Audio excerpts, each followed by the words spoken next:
Oh, hello there. I'm Mr. Pink, otherwise known as Modern Synthesist, and today I've got a message for all of the Tyranid, fun Tyranid fans, Tyranid collectors out there.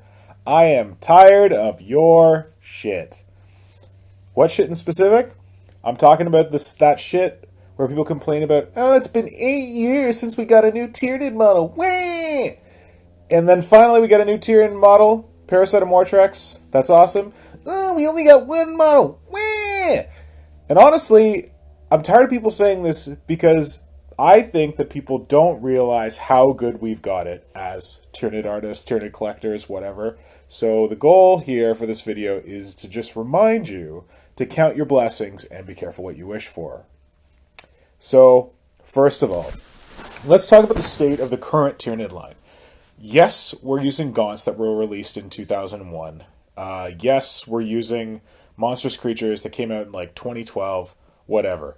But they are great kits. The Gaunts are showing their age, sure, and like I'm the first one to say that there's a problem with Tyranid warriors and things like a Toxicrene because they look kind of Fisher-Pricey in low detail.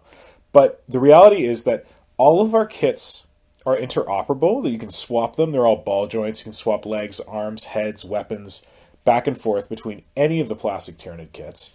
We've got dual kits, which, like, I think people who've been in the hobby a while kind of take dual kits for granted. That for a long time, Games Workshop was releasing a pile of dual kits. You couldn't get a kit without it making two different kinds of plastic miniatures. Like, for example, for the Tyranids, we have the Zoanthropes, which also make the Venom Thropes. We have the Hive Guard, which also make Tyrant Guard. I don't remember whatever the hell else. Oh, yeah, the Monstrous Creatures. Exocrine makes a Hairspecs. The Toxicrene makes the thing that I keep wanting to call a Ceravore. Malanthrope. Yes, Malanthrope. So we have these dual kits. And the beauty of the dual kits is that that is like a converter's dream because you have all of these bits that you don't need to make one of the models in the box.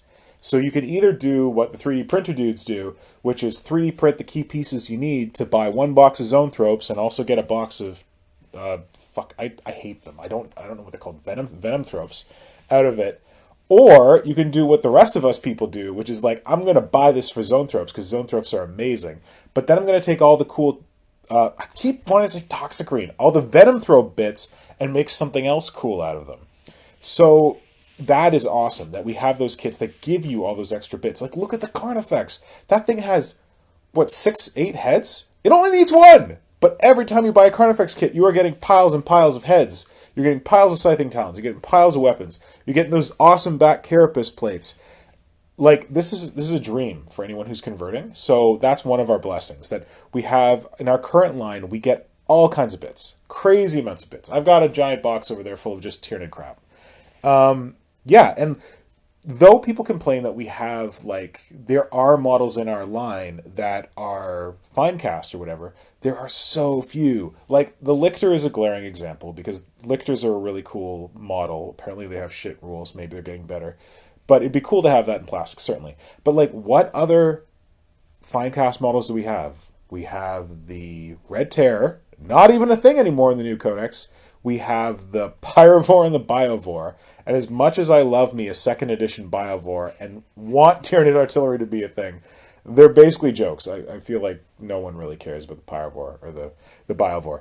And that's it. Like, if you want to count the Death Leaper, I guess that's another, like, fine cast model that we have. But everything else is plastic. All of our Tyranid monstrous creatures are plastic. All of our troop choices are plastic. Bunch of elites are plastic. Like, talk to the Eldar. Go look at their line. Go look at the Imperial Guard line. Like, I guess they have some plastic, but, like, we are so lucky that almost the entire Tyranid line is already plastic. So, like, why are we complaining? Did I mention ball joints? Find me another Warhammer 40k faction that has ball joints, and I'll sit here and wait for you. Can't do it. There aren't any. There was a time when, like, we got really used to things having multipose, or not, yeah, multipose. Like, you'd have Space Marines where they get the flat things here, and you put the arm on, and you can do it any which way you want. But as you look at the current model lines, they're getting more and more monopose. They're getting more and more, like, not like push fit, but As 3D sculpting, I guess, or whatever, gets into more of their model design, you get this crazy thing where a guy's gun is like part of this part of his arm, which also attaches to this part of his chest because he's got it like this. And then you got to put this other part of his arm on here. And if you want to convert anything, you basically have to assemble the whole model and then cut off the pieces that you want to convert. Flash to Tyranids, all of their arms are separate. All of their bodies are separate. All of their legs, their tails, everything is separate. You can just swap them in and out. And there are no other lines that do that. Like, look at the new Necron lines. There's really cool Necron models in there, but they're not that, like, swap arm in, swap arm out, swap guns in, swap guns out. They're getting more and more into this kind of, like, single pose situation, where if you want to convert them, you basically have to build them into the single pose and then cut them apart. So what I'm saying is that we have all this really good stuff that makes the current Tyranid line amazing. And every time you ask Games Workshop to give you new Tyranids, you are risking them taking this new approach to plastic models, which is this like monopose, weird pieces that have to go together like a jigsaw puzzle, not interoperable. You can only use this bit on this model. Like, look at recent kits that have come out where you only have options in the kit that are reflected in the Codex. And there's no rules basis for being able to swap weapons in and out from other squads. Tyranids have a bit of that, but whatever. Anyway, yeah, so my first point is that the current state of the Tyranid line is extremely healthy, and we should count our blessings for what we have and not moan and complain about what we haven't gotten in the last 8 years. Second point, Games Workshop gave Tyranids a huge release in 2016, 2017, but apparently everyone was asleep and no one noticed. And by this, I'm talking about the Gene Stealer cults. And yet, oh, it's Gene Stealer cults, they're not Tyranids. Gene Stealer cults are absolutely Tyranids. From the second edition Tyranid Codex, the beautiful purple one, with the googly hive town on the front and all the beautiful fancy colors, Gene Stealers have been a part of the Tyranid line. And Gene Stealer cult rules were in that second edition codex. They were taken out for the third edition, and they were never spoken of again until 2016, 2017. And to say that Tyranids haven't had a model release since 2012 or whatever is honestly ridiculous, with the fact that there was a Gene Stealer cult line released in like 2017, and it is a huge line. It is a complete line. They've got all like 15 different kinds of characters. They've got their troop choices, their elite choices. They've got vehicles, and they keep adding cool stuff to it, like the Adelan Jackals, the guys on the bikes. We got that demo expert, which was a cool little thing. So, yeah, like, not only did they release Tyranid models in 2017, but they released an entire plastic line. There's no fine cast in it under the Gene Stealer cults. We got new Gene Stealer sculpts, sort of, if you bought up a shitload of Deathwatch Overkill like me, or you go and hunt them on eBay. Technically, there's new Gene Stealer sculpts in that box, and they're really nice ones. They kind of harken back to the second edition Gene Stealer sculpts, so that's a definite Tyranid model that came out then. There are lots of schmexy Nid bits that you can steal off of Acolytes and Metamorph hybrids. Like, making a little Lictor here that uses those funky kind of like Lictor scythe arms from the Metamorph hybrids. So you can raid that for Tyranid bits if you're hurting for Tyranid bits.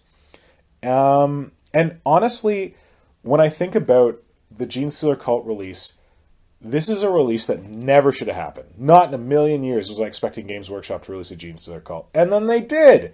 And then Tyranid people are like, oh, well, that's not Tyranids. That doesn't count. Who cares? Count your blessings. Also, point 3, whole own point. Hello, Zote? Games Workshop released a Zote in 2020. Like, what the hell is that? That is a Tyranid release. Another Tyranid release that we never expected to get, but we got it. A plastic kit. Sure, you can't get it now because Blackstone Fortress is weird and we don't talk about it like we don't talk about Curse City. But that was a Tyranid. That was a crazy Tyranid release. If you had told me in 2019 the Games Workshop was going to release a Zote, I would have told you to go climb a tree because there's no way it's ever going to happen. And then they released a plastic Zote. So another cool thing that Tyranid's got.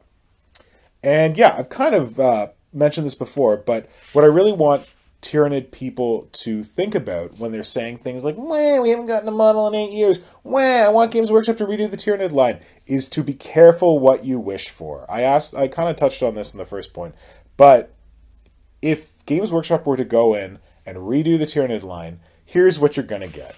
You're going to get Monopose Tyranids. You're going to get not really multi-part Tyranids. They might have like some options on the frame, but you're not going to be able to interchange them because of aforementioned weird forearm attached to chest, attached to gun thing. And you're going to get Codex Options locked into the plastic kits. There's not going to be 1,000 heads for the Carnifex, because why does the Carnifex need 1,000 heads? It's only got one head in the Codex.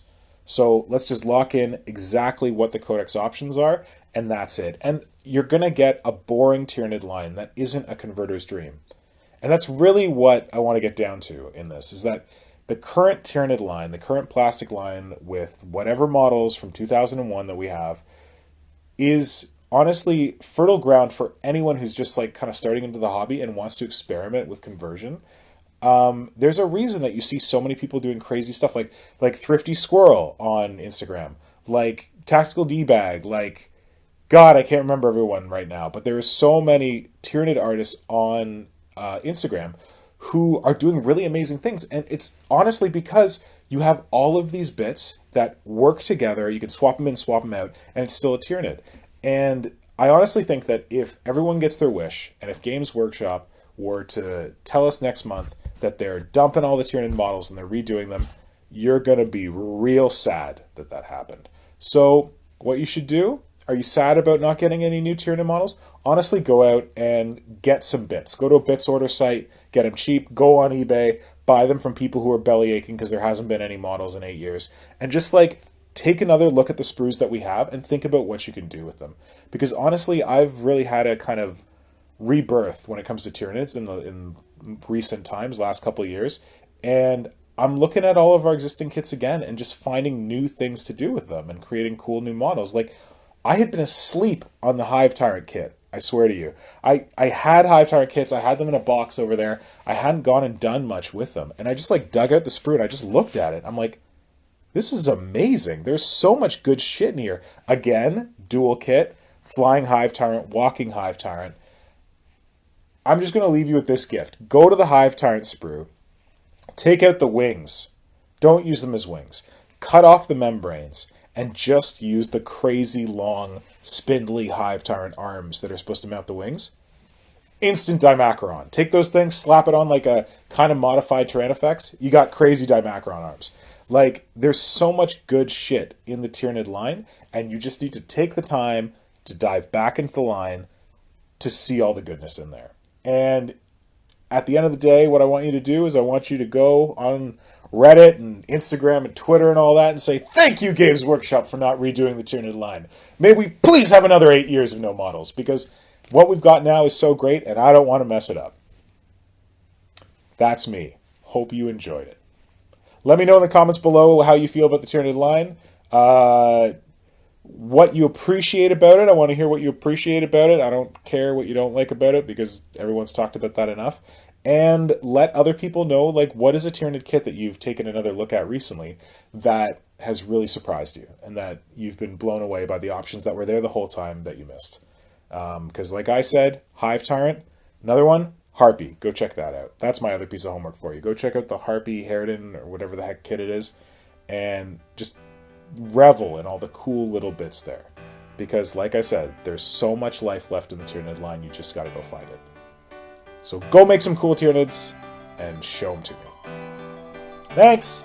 Make sure to like and subscribe. Bye! And of course, if you've enjoyed this video or my other sculpting tutorials, please consider supporting me on Patreon. Sculpting tutorials are still going to be free on YouTube, but I'm going to post some other fun stuff for my patrons. If you found my tutorials useful and you'd like to throw a couple of bucks my way, please consider signing on to Patreon. Thanks very much, and we'll see you next time.